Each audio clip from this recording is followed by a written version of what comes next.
Welcome everyone to tonight's Candidates Night. I just want to welcome all the local citizens, our candidates that are running for election, and our audience that is out there watching us live. We're very happy to have everyone here.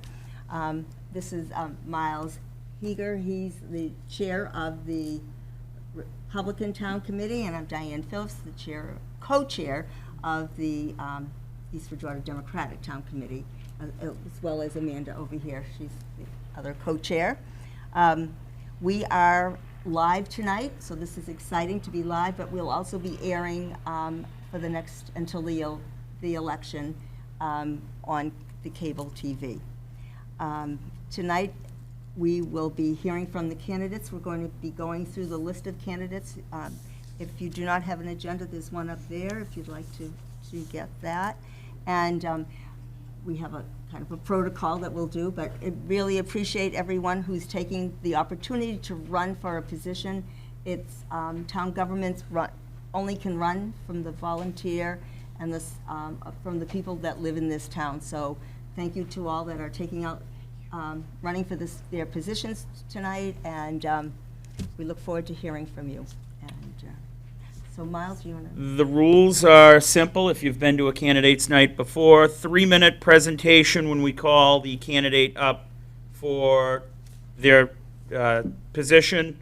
After we go through all the candidates, we do have a ballot question that the police department will have a presentation on as well for 3 minutes. Then we will lead into question and answers, which candidates should come up and keep their question and answer to just about a minute long. We don't have a lot of people here tonight, so if you do go a smidge over, that's fine. But let's try to keep it, a pretty decent time frame tonight. So with that, I will we'll do the Pledge of Allegiance, and then we'll jump into our presentations. So join us in the pledge. Pledge allegiance to the flag of the United States of America and to the republic for which it stands, one nation, under God, indivisible, with liberty and justice for all. Yeah, okay, sure. And just to note that Amanda over there is our timekeeper. She'll wave if you go over 10 minutes. No, only 3 minutes. No, 3 minutes, yeah. Our first person to be running is for Board of Health would be Rob Lyons, and I believe he is not here tonight.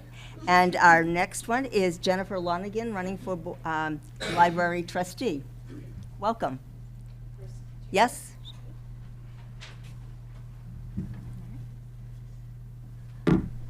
Hi. My name is Jennifer Lonergan. I am running for my second term as trustee at the library.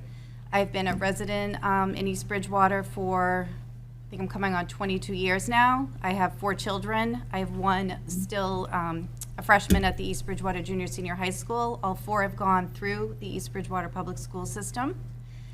The library was the first home I found here when I moved to East Bridgewater, so I've been a big supporter. And I love everything about our library. So when the opportunity came up for run for trustee, I was happy to take it.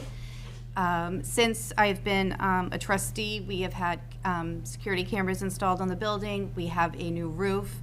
And what I feel close to my heart is the Connie Love Teen Center. It's a great space for our younger community of East Bridgewater to go to. And they have full range of the library. We have video games, we have movies, we have music, and the staff there are fantastic at putting together programs for them on their half days when they go to Skinner's and then come to the library. That's pretty much. Thank you. Yes. Should we do the questions after? Yeah. Okay. Okay. All right. Thank you. Great. Thank you. Next for library trustee is Ann Merrick. Do not believe Ann is here, so we'll move into Board of Assessors, and there's a 2-year vacancy. Sue Malloy, she is not here. And David Phillips is not here. So that will move us to Town Clerk and Kathleen Katie Kavanaugh. Yeah.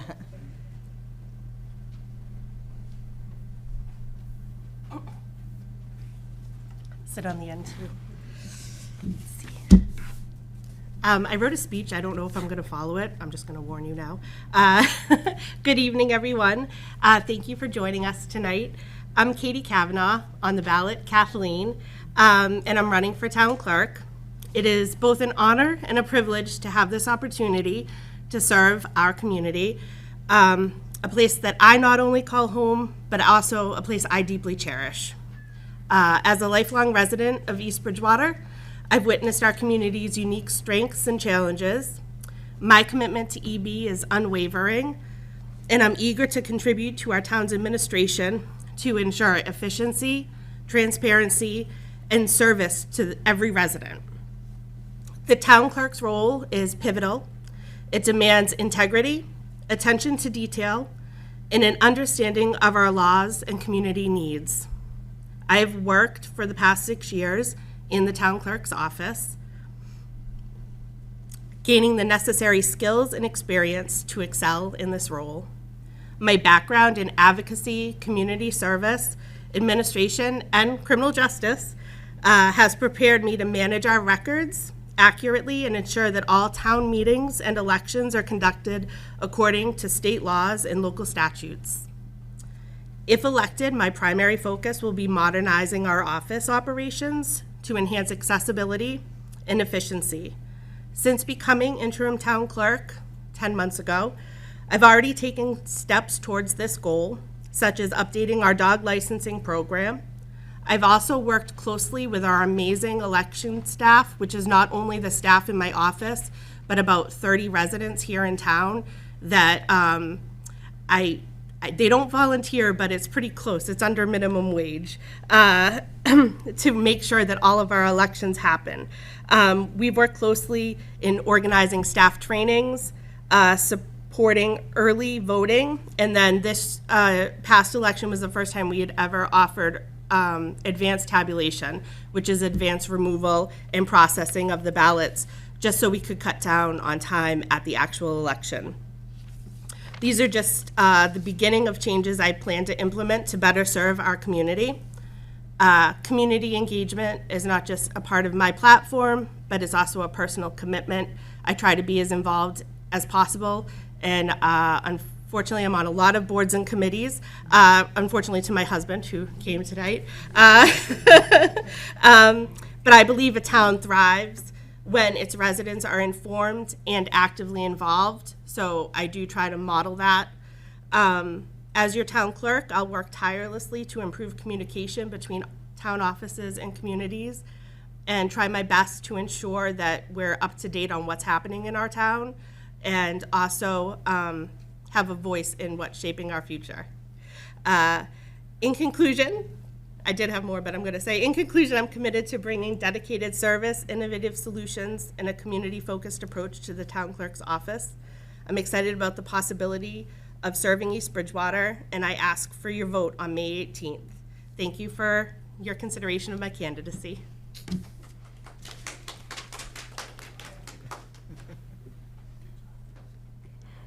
Next, I'd like to invite up Carol Julius, running for Select Board. Can I sit in my seat? Yes, sure can. Why not? Hello, everybody. As Diane said, I'm Carol Julius, and I am on the Select Board. And I know I'm running unopposed, and I will not pretend to be sad about that, because while I love the role of serving the community on the Select Board, I hate campaigning. So this is definitely something I'm happy about. But I still feel like I cannot ask for your vote without explaining why I think I deserve it. Thinking back to when I ran for this position 6 years ago, I talked a lot about things I wanted to accomplish. And my main goal at that time was to build and foster positive relationships among elected officials and department heads and other town employees and town citizens. And I believe we've come a long way in that regards. And I have to say that our current board is one that functions really well. David Sheedy and Peter Spagone and I are truly colleagues who work together. We all have our own strengths and talents and interests that we bring to the board, and they're different, and I think that makes us stronger because of that. It's a really good working group that we have, and I am proud of the things that we have done and the policies we've approved, the projects we've worked on, and the employees that we've hired as a group that are really excelling in their positions. Other things that have improved since I was first elected is our town website was completely overhauled. It was, if you remember, it was very clunky before. It was hard to access things, and we have really improved that now. You can find the budget online. You can find town events on the website. You can read announcements, and you can even subscribe to get emails when boards and committees are meeting, which I think is really helpful. And we also had a fantastic bicentennial year last year. So I feel good about the things that have been done. There are still things I would like to see happen. I'd like to see a formal 5-year budget forecast. That's something that we haven't really been able to do yet, and I would like to see that. And I'd really like a 5 to 10-year capital plan that can be studied and modified over the years. Our finances are going to be very complicated for the next little while, I'll say. And I think the more we understand about what we need and where the money goes, the better off we'll be. So serving on the select board is an important job, and it's one that takes time to learn. I know even 6 years into this that there are still things I don't know, like how to open and close a public hearing. Every time I have to go, what do I do?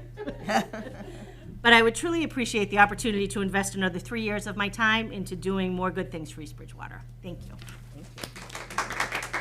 Thank you, Carol. Next up, Housing Authority, Sandra Letty Ross. I do not believe she is here. Planning Board, we have 2 seats, 1 candidate on the ballot, John Lawler. I don't see John. So that will bring us to the school committee race, and the first contestant, first candidate, Dan Pica. Dan?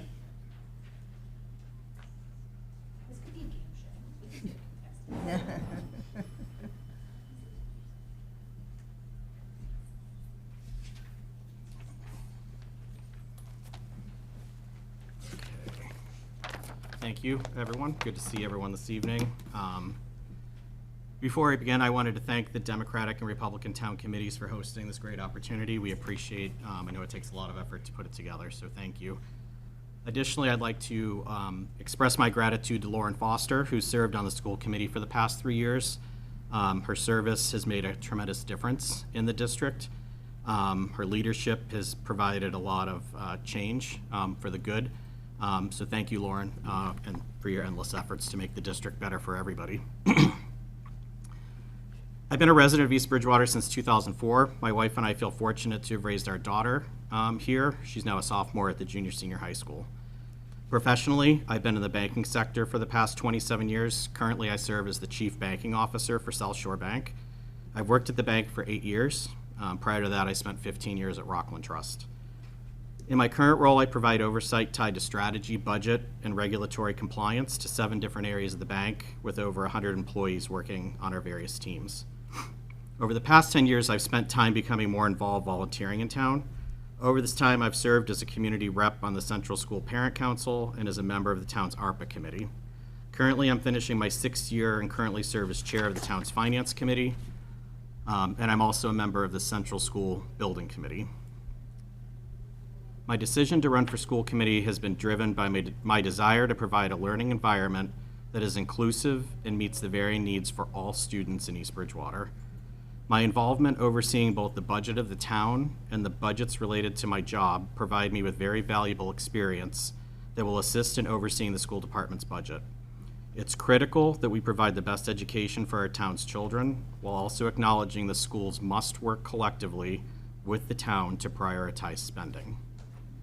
Over the past 3 years, I've served as the Finance Committee liaison to the school department, and I've worked with the superintendent, school business administrator, and varying school committee members to improve the budget process between the town and the schools, and I'd like to see that momentum carry forward. One of the most critical roles the school committee holds is the establishment of educational goals and policy for the district. I will be an advocate that all educational goals and policy are developed to drive student learning forward. While oftentimes policy needs to be drafted to meet state or federal requirements, having clearly defined and measurable educational goals helps to ensure that the policy is effective in advancing the educational atmosphere of the district. Likewise, the school committee must work collectively in its evaluation and goal setting for the superintendent of schools. For the district to be successful, the school district leadership must have clear, smart goals that have well-defined actions along with measurable results. I look forward to the opportunity of becoming a member of the school committee, and I would greatly appreciate your vote on May 18th. Thank you. Thank you. Thank you.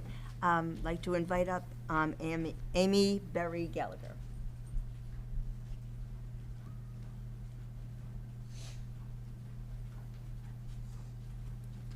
Thank you. I also wrote something down. This is my first time participating in town elections, so I'm going to have to use my paper.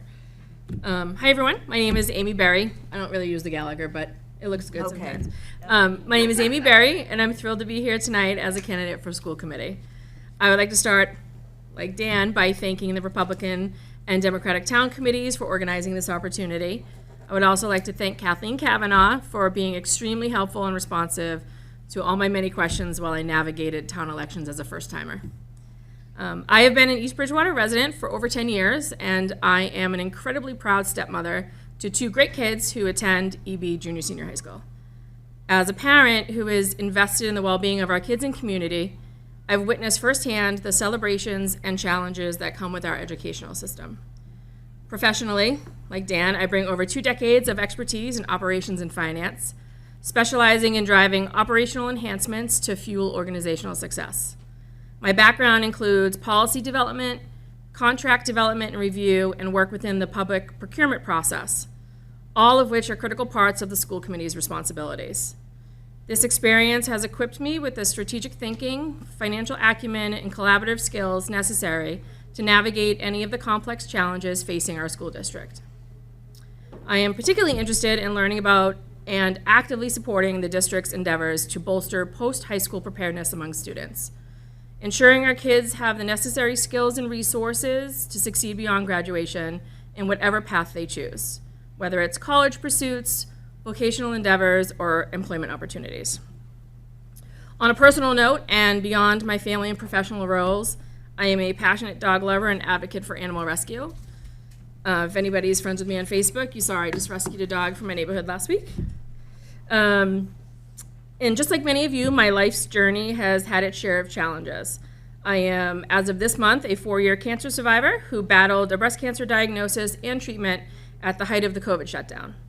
That battle fueled my determination to embrace each moment with gratitude and resilience. It's this unwavering spirit and resilience that I proudly bring to my candidacy for school committee. In closing, I would like to share a quote with all of you from 1855. Statesman Frederick Douglass said, "It is easier to build strong children than fix broken men." And although we live in a much different time, I think this quote holds just as true today with the ever-changing world facing our kids. Ultimately, I think building strong kids is the goal of all the candidates before you, including myself. So let's help build strong children and a strong community together.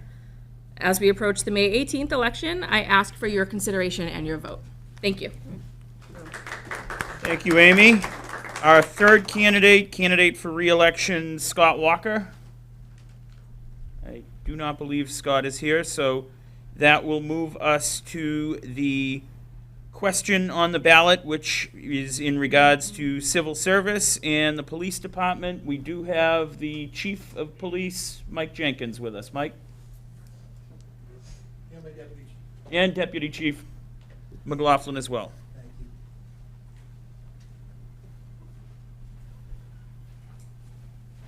I'm going to sit in Carol's chair. So make it happen. No, thank you. Well, thank you for having us. I'd like to thank both committees for having us. We just wanted to just get up here kind of as a PSA we're getting a lot of questions. We fielded a lot of phone calls. For those out there on social media, we put it out there. I know they put it on the town website just to, get in depth on the ballot question. The ballot question, and I'll read the ballot question, and then we can go from there. I'll go over the pros on it. This particular civil service question that is on the ballot, this was voted out at town meeting 2 years ago. The town people already spoke 2 years ago. It was voted out. It's backed by both police unions, the town administration, and everybody involved. It went before legislation, due to COVID and some stalls with legislation. It never got approved through legislation. So now it appears on the ballot the same way it was voted in 1969. It has to be voted out. So it could have been town meeting with legislation's approval, but since that didn't get passed, now we are before a ballot question. So we're pretty much going to be asking the same question that was approved 2 years ago at town meeting, but never approved by legislation. So I'll read it out loud, and then we can just go over the pros on it and how it benefits the town and the police department. Shall the town's acceptance of Chapter 31 of the General Laws, Civil Service Law, be revoked for the rank of sergeants, reserve patrolmen, regular patrolmen within the police department? In summary, sergeants, reserve patrolmen, and regular patrolmen within the police department are currently subject to the state civil service laws which govern matters such as original appointments, promotions, termination from employment. This ballot question would revoke the town's acceptance of the General Laws, Chapter 31, the State Civil Service Statute, for the rank of sergeants, reserve patrolmen, and regular patrolmen within the police department. However, the current members of the police department in that rank will remain covered by the statute's protections. So what we're asking is simple, a yes vote on this. And the reason being is, just to go over some points here, the primary purpose of civil service when mass legislation enacted the civil service system or the merit system 240 years ago in 1884 was to protect hiring and discipline from patronage and political interference. Today, we have comprehensive policies and collective bargaining that afford these protections. The civil service system in Massachusetts is no longer up to the important task of helping government recruit and hire the most talented personnel. The testing of job applicants or current employees seeking promotion, this is done currently through Civil Service Unit of HRD. The Civil Service Commission also handles appeals from employees who have been disciplined or bypassed for promotion and for applicants who have been bypassed for employment. Discipline, including termination, must be based on just cause. Whether you're in civil service or not, you're going to have the same just cause. The same discipline procedures would happen through civil service, whether you're in it or not. It would go to arbitration, and most of the arbitrators for non-civil service departments are former civil service employees or arbitrators. They're third-party arbitrators. Some of the benefits to the town. Just removing the town from civil service allows for greater flexibility with the hiring and the promotional process. We can determine the expiration date of the hiring and the promotional list. We can set minimum eligibility guidelines not allowed under civil service.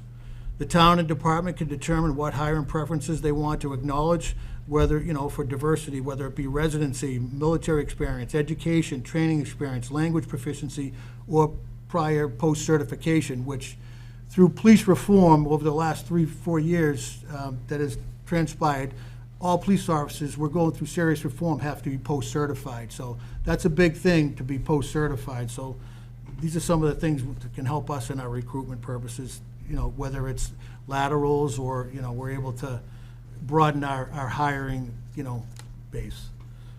Let's see. So right now with civil service, say for instance, we had one open position. With civil service, it's times 2 plus 1. So if you get the civil service list comes down, we only have one position, we can only interview, we have to interview 3 candidates. So it's called times 2 plus 1 of civil service rules. So we'd have to hire from within the top 3. It's just based strictly on your exam score. So you're limited with your candidate pools. When you bring in your own exam, you have your own exam, you're able to see more of the candidate, you get more of their training experience, and the exam is technically the first phase. And there's other phases I'll go over in a moment, just if I'm not running out of time.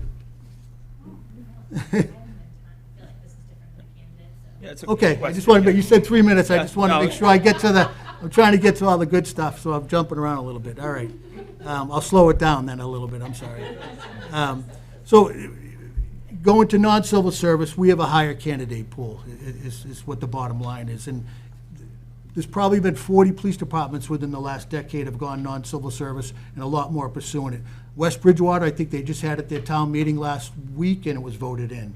So it's Hanson's non-civil service. There's a lot of area departments that have gone non-civil service, and they're going in that route. And just so people realize, our fire department's been non-civil service for years, so it's not uncommon to be non-civil service.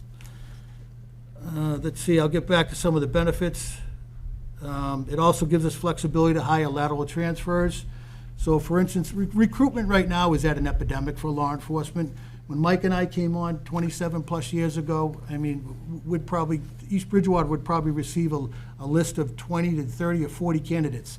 Now we get the civil service list comes down. I hate to say it, a lot of it's the same, not all of it, but a lot of it's the same names that we've already seen before, that we spent overtime and money and background investigations for to find out they're not qualified. But to get to the, other candidates, you got to go the times 2 plus 1. So unless you're hiring, unless you're a big city hiring a bunch of candidates, you're not going to get a good pool of candidates. You're limited to the candidates you can select from. Let's see, some of the other benefits. So just to give you an idea what the process that the departments that are non-civil service, what they currently do and the direction we'd like to go in. You give your own exam at no cost to the town. You hire a third-party vendor that also works with the state to make sure that, it's a fair test and it's exam, and it's a third-party vendor that handles it from start to finish. It doesn't cost anything to the town. The candidate, it shows, for one, that some towns, initially, they used to pay for the exam, and then people would show up, but they weren't truly interested, or they wouldn't show up. So now it's no cost. It's third-party vendor comes in, they give the exam, they do everything from start to finish, they gather all the materials, and they provide them to you. With civil service, you could wait for scores up to 6 months. With these exam companies come in, you have your scores within days or weeks. Passing the exam is just the first phase of the hiring process. The second phase, after that, the exam, they would give a recruit candidate information form, resume submission.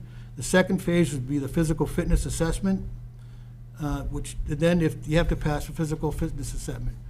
I hate to say it, we've had some candidates that to get into the academy, you have to pass certain physical fitness standards. It's a Cooper standards, and it's at a certain percent.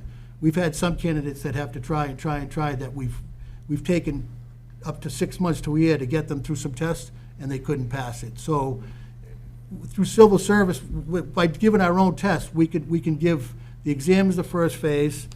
Then we get the information, the resume submission. Second phase is the physical fitness assessment, and that right there alone, with the civil service right now, when they get to this phase, they're losing 40% of the candidates just prior to going to the academy. So after spending all the money on a background investigation, overtime, getting an officer ready, buying their equipment to go to the academy, they're not able to pass to get into the academy. So that's also an important phase for us. Then obviously a background check, an oral board interview, medical, psychological, and a drug test, and then a conditional offer of employment. And then they still have to go to a 6-month academy and then be on probation for a year. So in essence, going non-civil service, we can continue to, just to touch base a little bit. Deputy Chief has been working very diligently. Prior chiefs, we worked hard to make this or pursue certification for our police department, and we're at 99% there that we'll be certified by the end of this year, knock on wood, thanks to the diligence of Deputy Chief. To touch base on that, the reason I bring that up, to be certified, you have to have certain hiring protocol and standards that most accredited certified departments do. So being non-civil service, it creates gives us a bigger candidate pool, and we can continue to hire professional, law enforcement officers, which I feel as though we have right now, but recruitment is that epidemic. If you look out at the posts for us, everyone in this area is looking for officers. I mean, so we have to be competitive, for one, and we have a great town, a great community. There's a lot of interest in our department, but our hands are tied with civil service. This just gives us the opportunity to hire the officers that are best suited for our community. Any questions? Mrs. Wolf? Yeah, I was wondering, Just come up to the mic, identify yourself too for the people at home, all right. please. Kathy Wolf from 272 Laurel Street, local citizen. I am wondering, somebody's got to be paying these third-party vendors who are doing the The testing. candidates. So if the exam fee, for example, the exam fees, the average exam fee, whether it's a civil service test, civil service, you pay for your exam as well. The third-party vendors, they charge a similar fee, $100, $125. So depending on the amount of candidates they get, they come in and it's all paid. They can set levels. There's 3 different options. A town can pay for it. You can have half and half, or you can have the Okay. the candidate pay for it. All right, I didn't think they were Most doing it departments out have the of candidate goodness of pay their for it. heart. Yeah, so what I'm saying is it doesn't cost us to give the exam. Okay. That's what the bottom line is, because people are concerned like, okay, you're gonna give your exam, what's that gonna cost? There's zero cost to us. Now, I also was interested in, why do you think so few individuals want to become police officers? Well, this profession, I mean, obviously, it's been under a lot of scrutiny, over the last few years, and it's just, it's quite demanding. The job has really evolved. Police officers now, you're a counselor, you're a mental health worker, you're a doctor, you're a lawyer. I mean, there's a lot more responsibility involved with the position, so it's. Do you have to have a degree? You don't have to have a degree. Okay. But, it's very important, and most departments, not most, but some have degree requirements, but obviously, there's also educational incentives, so it's best to have a degree for one, and Yep. we feel as though you get, whether your training experience is in the military, or if you're a veteran or a degree, this will give us the ability to look at the whole package. Right. And one, concern is, obviously, people worried about veterans and obviously other diversity in the department. This also gives us ability to look at all different types of candidates, so we could look for a more diverse candidate pool. Do we currently have vacancies on the force? We're anticipating that. Oh, yeah, somebody yes. going to drop dead? Well, Or are they no. retiring? Let's hope not. Let's hope not on that. But we do, with turnover, we see probably within the next 5 years, we're going to lose up to 5 to 7 offices. Oh, wow. There's going to be some turnover. We got some. There's going to be some turnover, and we anticipate to be hiring some officers in the near future. So this would make a big difference. It would make a huge difference. We're trying to establish a candidate pool right now so that if and when we can hire, we have a candidate or two ready to go. Great. All right, thank you. Thank you. Any further questions on the article that will be on the ballot next Saturday? Go ahead. The key thing is vote yes. Amy Berry, Bixby Drive. I saw when you guys posted on Facebook the ballot question. Yep. Somebody had responded encouraging people to vote no and referencing that it would limit the ability for you to pool veterans. Could you speak to that? Because I didn't really understand the back and forth. How it works with civil service, there is a veteran's preference, but when you do non-civil service, when you give your own exam, your candidate pool, it's not just based on, with civil service, just based on the score. That's it, simple to score. You don't get to factor in what their veteran experience is, or what their training experience is, or what their post-certifications are. I can definitely, we're very pro-veteran, so I can definitely speak on that. If there's qualified veterans, we're looking for the most qualified individuals, and if they're a veteran, that's a plus. Great, thank you. Deputy Chief Son, he just finished, not graduated, he just finished his 4-year stint in the Marine Corps. So, I mean, he's also, he's the father of a veteran. I come from a veteran family, so we're in support of a veteran. So, civil service, like I said, it's an antiquated system, and years ago, it served its purpose. But to get the most professional candidates pool, the more diverse pool, you have to be non-civil service. It's just the way it is. It's the way it's gone. I mean, civil service has evolved and changed. And post-reform has really put us under a spotlight where we have to make sure we're hiring the most qualified candidates, psychologically, mentally, physically, et cetera. Great, thank you. Perfect. Any further questions regarding the ballot question? If not, I'm going to move along to any questions for any uncontested candidates who are here tonight. See any of the uncontested races. So we've had a, For anybody but Dan and I.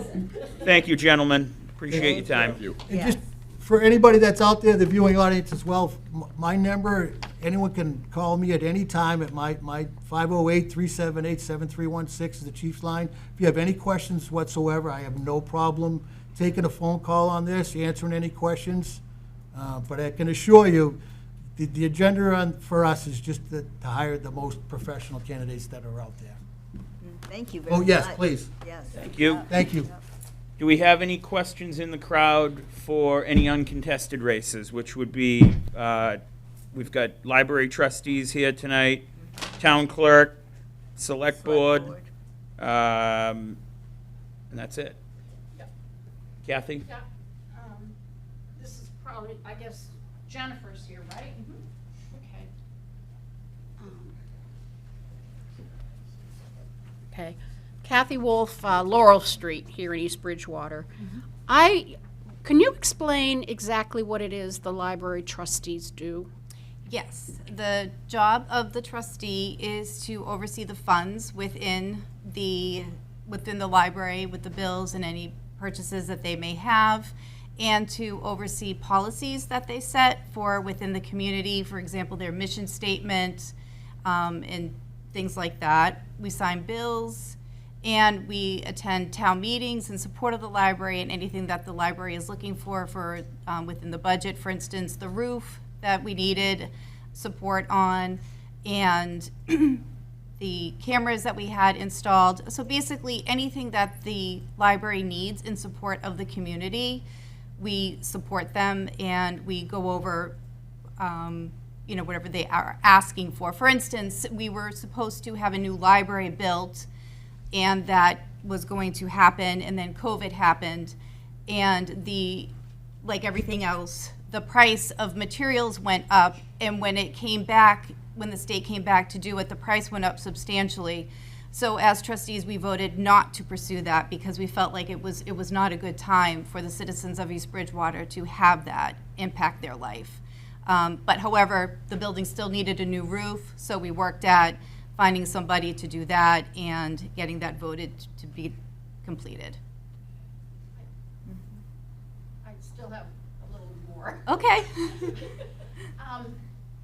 What about the programming, the decisions that are made for the teen programs and for the children's programs? And I know that the library itself puts on programs for us as adults.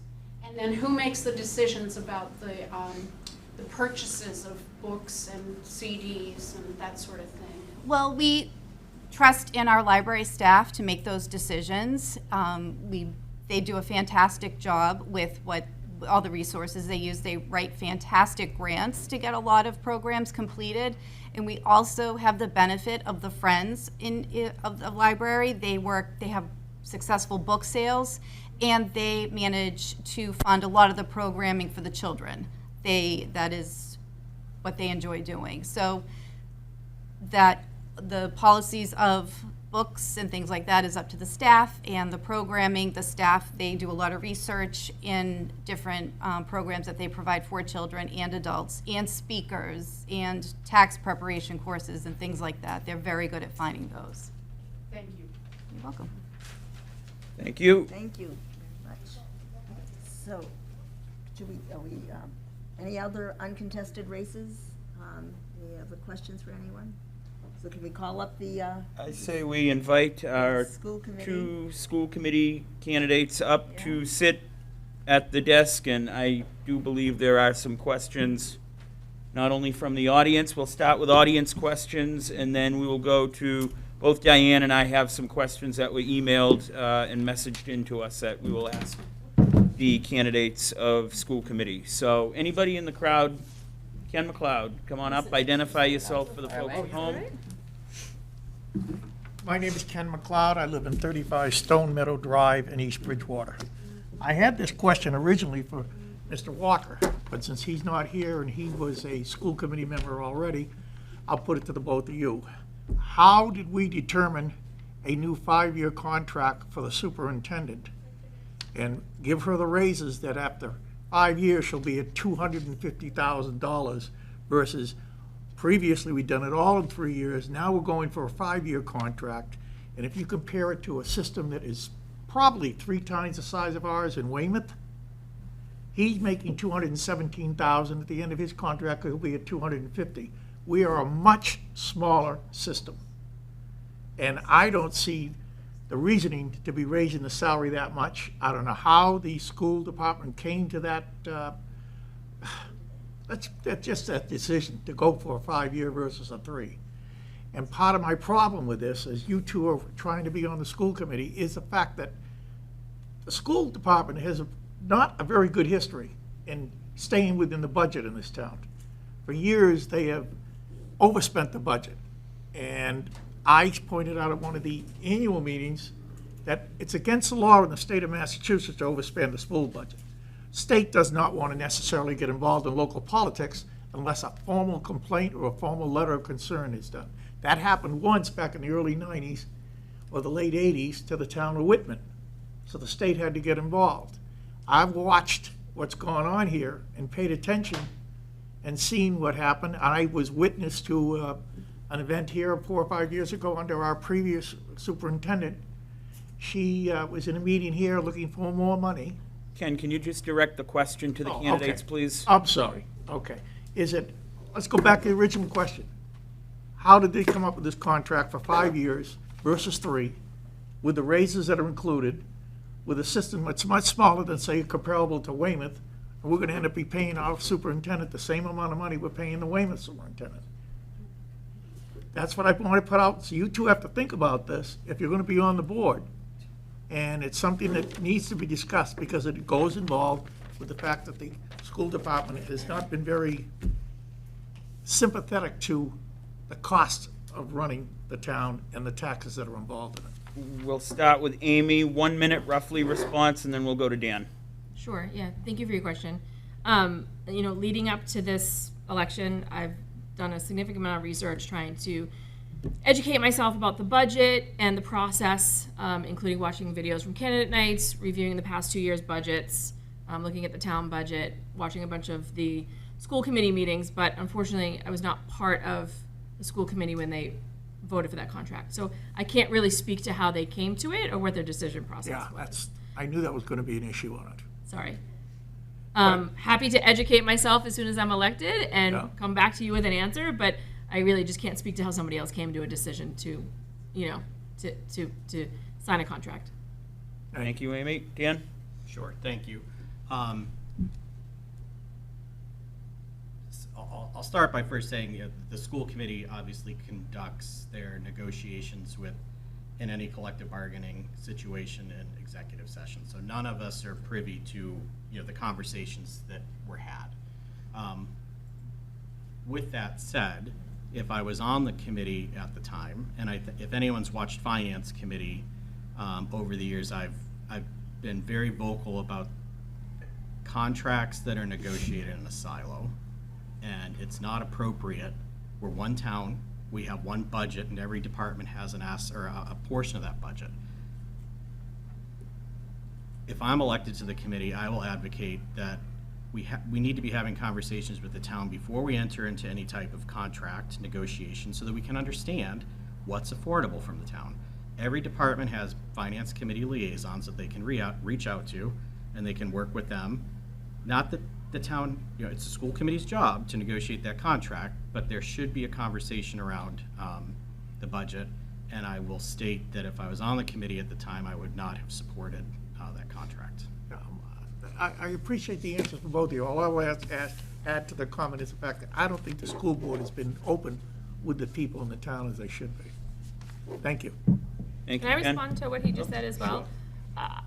I will also say that I agree with Dan. I think that transparency is an issue, and not just the executive sessions, but the subcommittees do also happen in silos, and there's no meeting minutes surrounding those. So having that information, I think, is helpful to everybody, and having that information, again, before coming to the town with the budget. So I agree with him in that, yes. Thank you.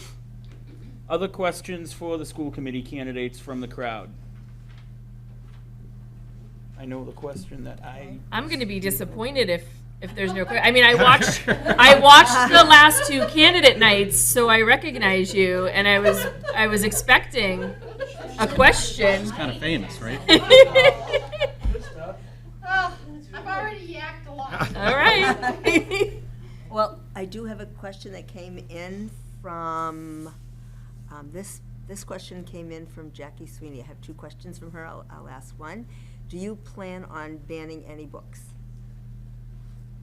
That is a question. Are there books, Dan? You can go first. I went first last time. Yeah, no, that's fine. No.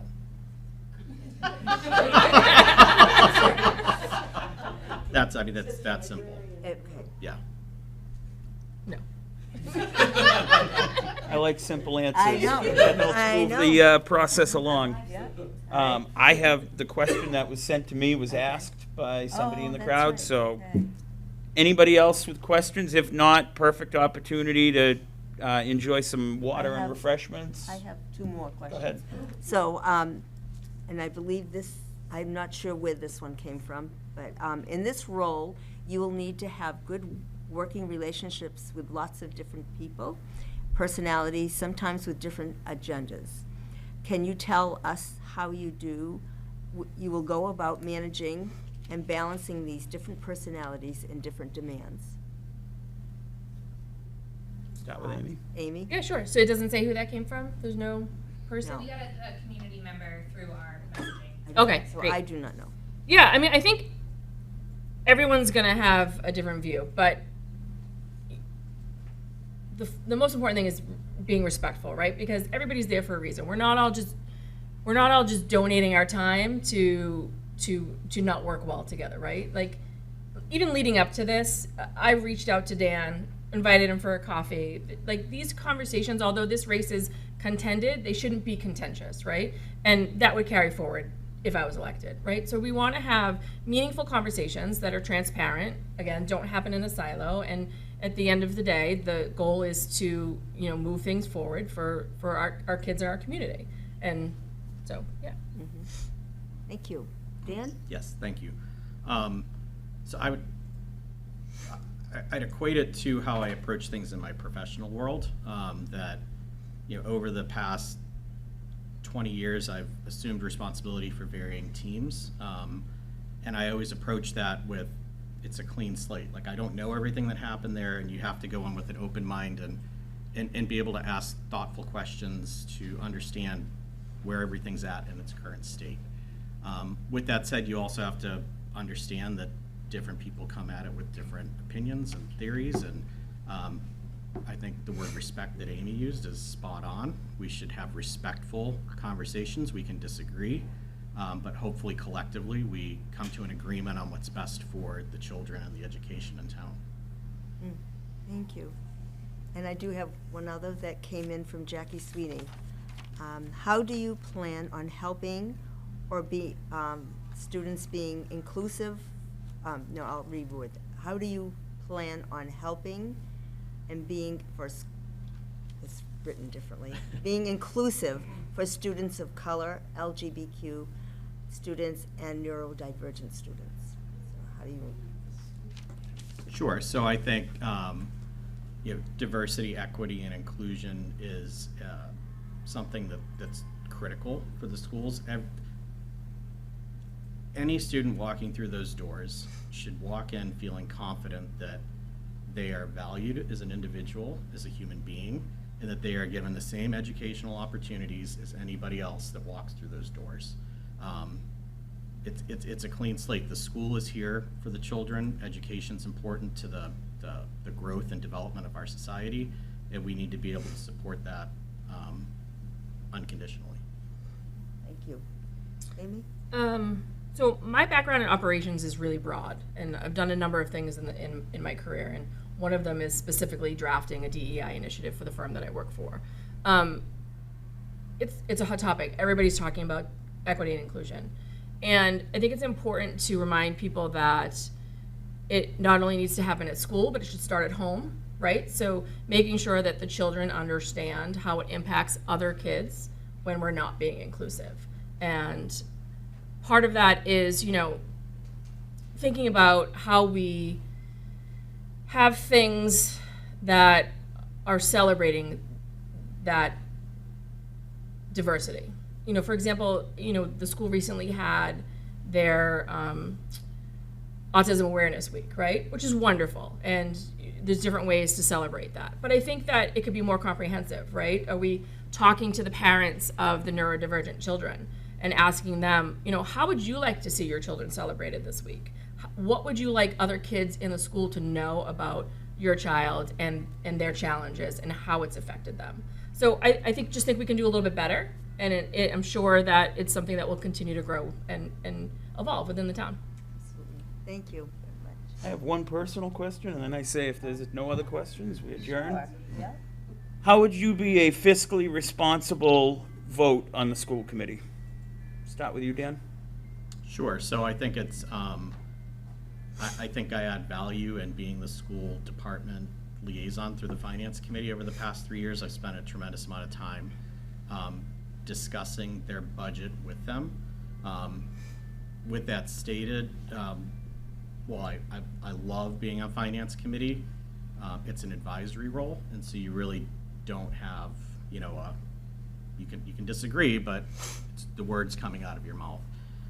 As a member of the school committee, I would advocate absolutely that we provide the best possible education that we can for every student.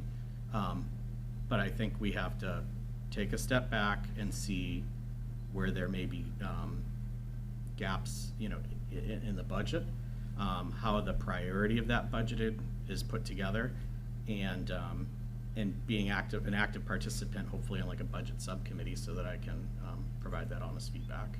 Excellent. Amy? You know, I think in this area, honestly, you know, Dan's gonna be a little bit closer to it than I am, because he's worked in the finance committee. I've done a bunch of research leading up to this, trying to educate myself on the budget and understanding the variances from year to year, taking a look at our enrollment, and it's decreasing 6% from the past 2 years, and understanding, you know, where the money's going. I will say that from my observation, I feel like, again, the subcommittees happen, and then they come out of it with a number, and sort of, the school committee has so many things going on. You know, the last meeting they had, they were talking about the increase in bus transportation, and I think that they had so much time to discuss that, and it was just that one meeting. But perhaps if there had been a little bit more transparency while the subcommittee was working through the budget, the school committee wouldn't have been presented with, all right, we have this I think it was $90,000 increase that we have to decide upon right now how we're going to handle, and it's going to come down to asking parents to pay more. If there was a little bit more transparency along the process, maybe people could have had time to develop new ideas, initiatives, ways to, you know, solve the problem, right? So I just think, again, we need to take a harder look at where the money is being spent. And I will add that in my previous role, I managed a $30 million budget. So I love spreadsheets just as much as Dan, and I'm sure either one of us would do a great job. Excellent. Thank you. I think we've had some pretty... Have another question? I want to piggyback on what you were talking about. When I was talking with you before, as I said, the school department had a pattern of overspending the school budget. Whoever I see or vote for to get on the school committee, I expect it to live within the budget. And the problem is that I've been at meetings before when the school committee was before the selectmen and asking for money, and the selectmen and the manager at the time said to them, quote unquote, and I was here for one of them, my neighbor was with me, we were here over another issue. But the problem was, the attitude of the former superintendent was, it's not my problem. You need to come up with the money. The head selectman said, where are we going to get it? He said, not my problem. My responsibility to tell you what I need. And basically she was saying, I don't care, I want the money. And my neighbor looked at me and I looked at him, we couldn't believe her attitude. If I'd been in somewhat of a senior position to a person like that at the time, I would have sent her a reprimand letter because her attitude was poor. Excuse me? Do you have a question? I think I know what he's The saying. pattern is, make sure you live within the budget. Right. Don't keep coming to the town because taxes go up every year because of this. And the school budget amounts to almost 65% through all the different auxiliary costs for the town. And the costs keep going up, and the taxes keep going up, and based on real estate values here in town, our taxes are some of the highest value on the entire South Shore. So the school department I think has a we big can continue responsibility. this discussion afterwards. I'd appreciate, All right, thank you. appreciate everybody coming out tonight. Diane, why don't you tell the folks at home and the people here a little bit about your committee, and then I'll do the same. So and we'll do a little close. plug for our East Bridgewater Democratic Town Committee. We are always welcome for new members. We meet the third Wednesday of the month in this room at 7 p.m. and we have lots of things to do this year as we have a presidential election coming up. But I also want to mention that we do have our town election on the 18th, and this coming Monday is our, Town meeting. thank you, town meeting. I lost the word. Town meeting, so let's support our town and get out and make those decisions that need to be done on Monday and at the election, but always looking for new friends. Same with our committee. We have a meeting this coming Saturday at 11. Check out the Republican Town Committee Facebook page for where we're going to meet, because I don't know right now. But we're always looking for new people to get involved, so I can ride off into the sunset. So anybody who wants to take it over from me, by all means, this is on TV now. You've got plenty of time. But more than welcome. Just follow us on social media. Learn, go from there. Make sure you guys vote on the 18th, 11 a.m. to 7 p.m. Polls are open, and we'll see you at the polls. Make sure we have a good turnout down there. Thank you, everybody, for attending tonight. Thank you. And thank you, EBCAM, for videoing us tonight.